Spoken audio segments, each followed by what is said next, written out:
Gojek raised $1.2 billion in funding just last week. These deals happened during the period of coronavirus, so it's a very positive sign that you're not seeing everything freeze up. A few interesting deal points here. This article is from late Feb. Grab, which is basically like Uber in Southeast Asia, Singapore, other parts of Indonesia, raising $850 million.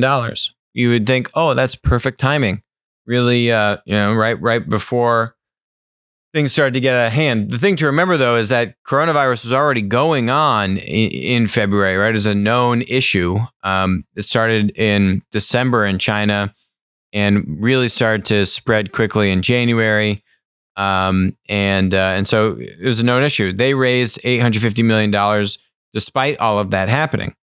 And then this article talks about possible merger conversations with Gojek, which is their competitor. I think they started out of Indonesia. They were very popular by using those kind of like motorbikes or, like three-wheeler bikes, which are very popular in Indonesia. I think that was how they started. Anyway, that didn't happen. What did happen is Gojek raised $1.2 billion.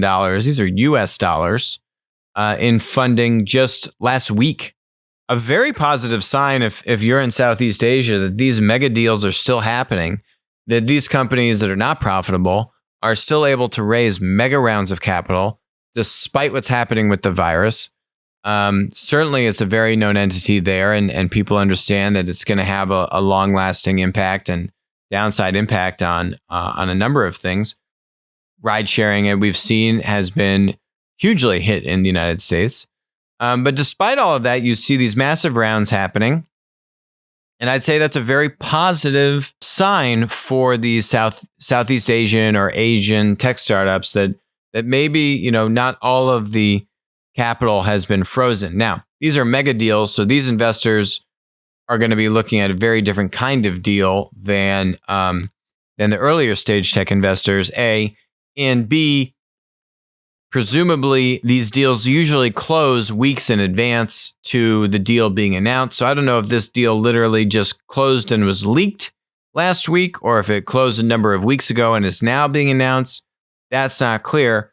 But still, nonetheless, considering that this was starting in China in December, these deals happened during the period of coronavirus. So it's a very positive sign that you're not seeing everything freeze up, that you're still seeing unprofitable, large tech startups get big rounds of funding to continue down that path. It'll be very interesting to see how conservative they are with these funds as compared to maybe how they would have used these funds 6 months ago. Hi, this is Alex from Winner Take All. Thanks for joining us. Hope you enjoyed the content.